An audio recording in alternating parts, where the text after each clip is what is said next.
All right. It is just about mid-July now. We are getting close to fall camp, which moves us closer to the beginning of the 2024 football season. A very big season indeed, I do believe.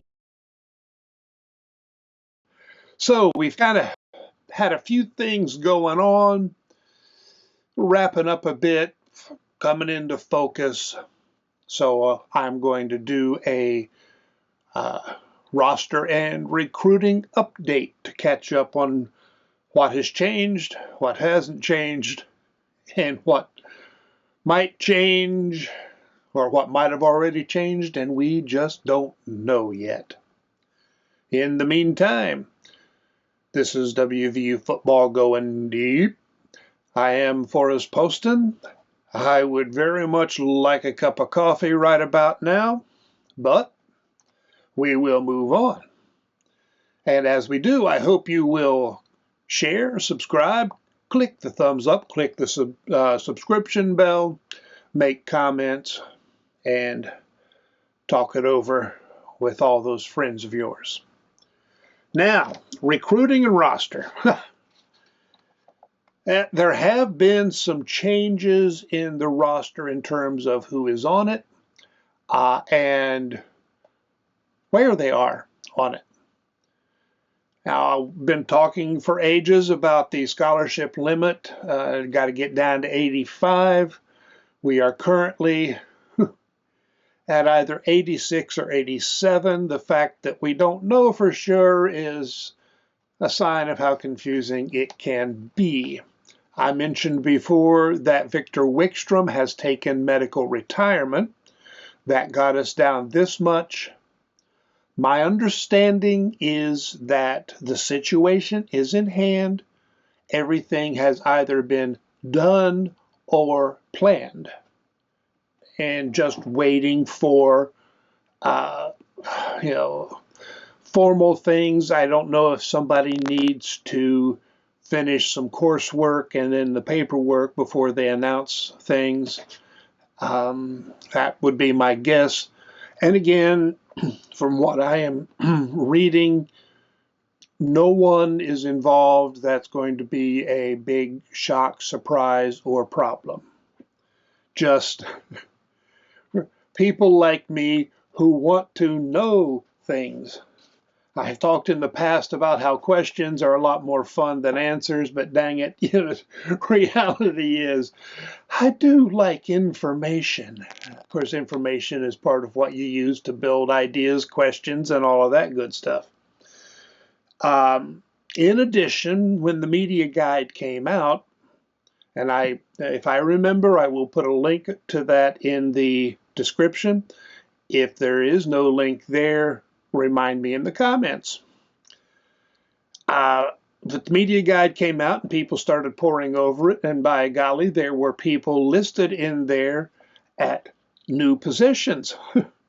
And Coach Brown had not mentioned any of this, and no one had asked about it because they didn't know there was anything to ask. I don't know what he might or might not have told us if he had been asked. But what people have discovered is, on sort of a minor note, Orion Fisher has been officially listed now as Spur. He was previously listed as defensive line, which was kind of ridiculous because his weight was never going to get to the defensive line point. He's currently at 6'6", 220 pounds, which isn't too bad for a Spur. Would like to see him add a bit more. But he's also been in a very large leg brace starting the end of last season.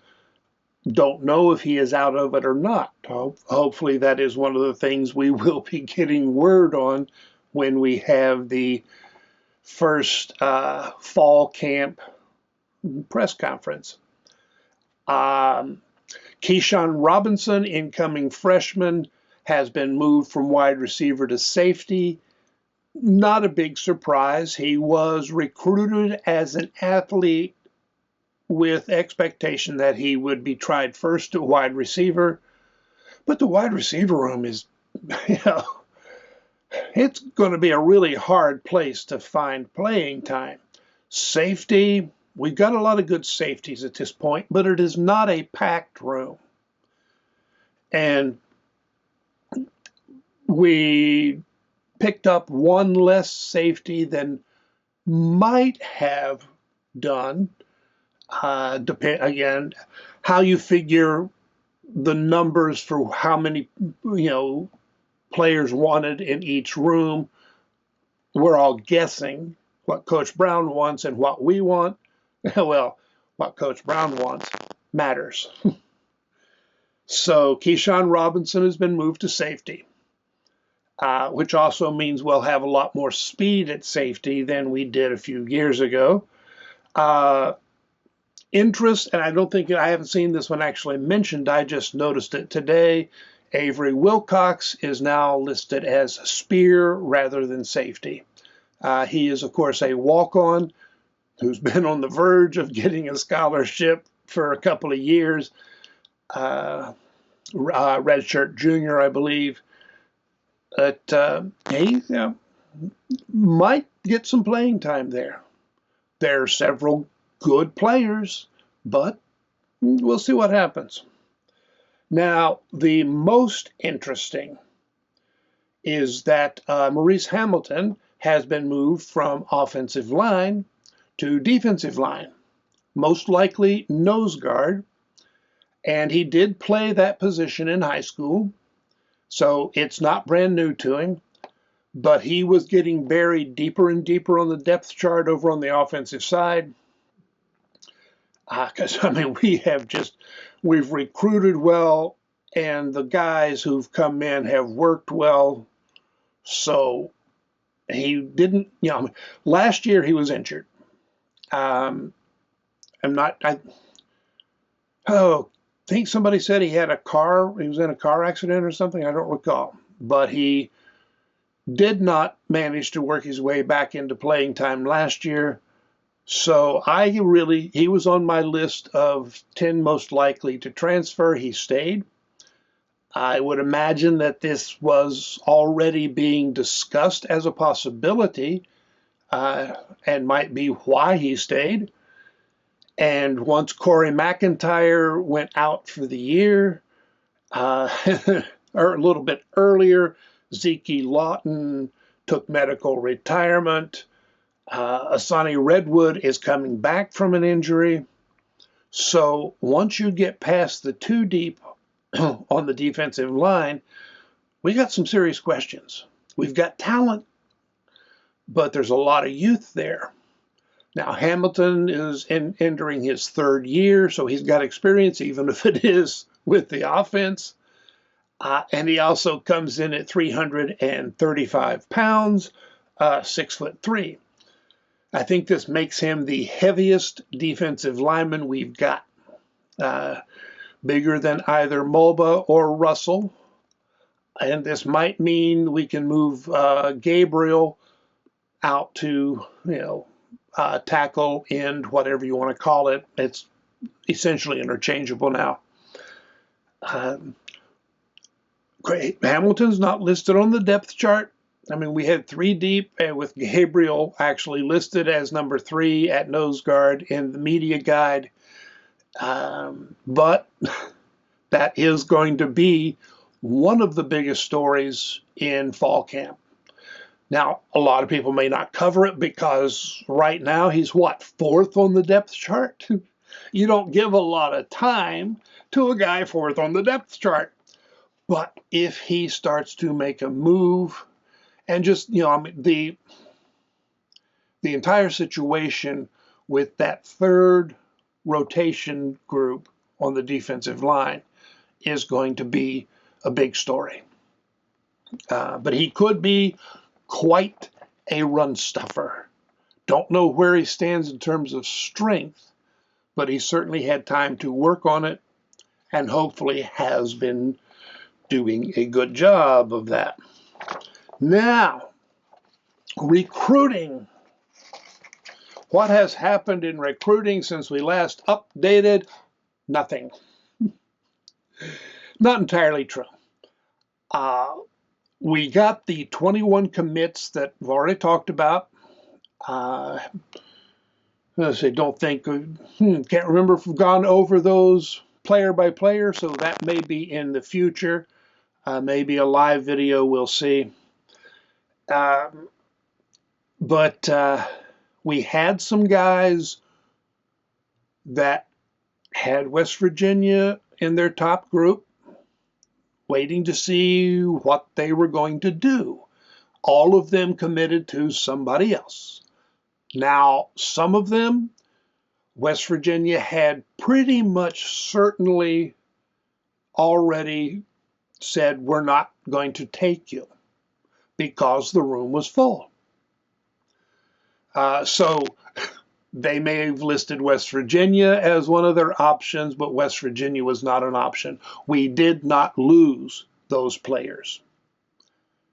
We had a couple that is like, man, hey, if they want to commit, the room is full, but they're good enough to take anyway. Well, they didn't commit, so we didn't have to figure out what to do about it. There are still a couple of guys out there who would probably be takes if they wanted to commit to West Virginia, but they're looking for space in one of the big blue blood kind of programs. And some of them would rather take their chance and ride the bench at a blue blood rather than take what they consider a starting spot at a lower school. Well, that's okay. I mean, I can understand if they want to go someplace like Ohio State. I've been there. I don't want to go there. Was not as a football player, but I do not want to go there. I wouldn't mind checking if the used record shops are still around on High Street, but other than that, Ohio State can just go their own way. I'll go mine, and Ohio State won't mind either. Anyway, we have 21 players. We're full if we need to be. We don't have a spot that is like, oh gosh, man, we got to get a player. We could stand another linebacker maybe, but the linebacker room's getting full and it's young. I mean, we're talking about, a lot of second or third year players. So they've got 2-3 years left. We're bringing in 2 very good-looking freshmen. So we only signed one, or got a commitment from one linebacker in this class. That's fine. If a really good guy comes available, you take him. But we don't have to go, begging. That's a good thing. Much the same on the offensive line. We've got 3 commitments. A 4th wouldn't hurt if it's a good commitment, but we're not going to take somebody just to be 3rd on the depth chart 3 or 4 years from now, or come in for a couple of years and transfer. Now that could mean picking up a transfer at either of those positions, or it may mean just leaving things be. And of course, there's always the thing that it may just wait until next spring. See how the transfers out figure in, and then you make those choices. So we are in good position. And dang it, really looking forward to fall camp and the season. And of course, we're still not getting much respect from most of the media, but that's fine. It annoys me, but it doesn't matter nearly as much as what really happens, for which we have to wait and see. All right. Once again, please share, subscribe, click thumbs up, the subscription bell, comment, tell your friends. and come back often to see what I have managed to come up with in my caffeineless addled brain. So long, guys. I'll see you later.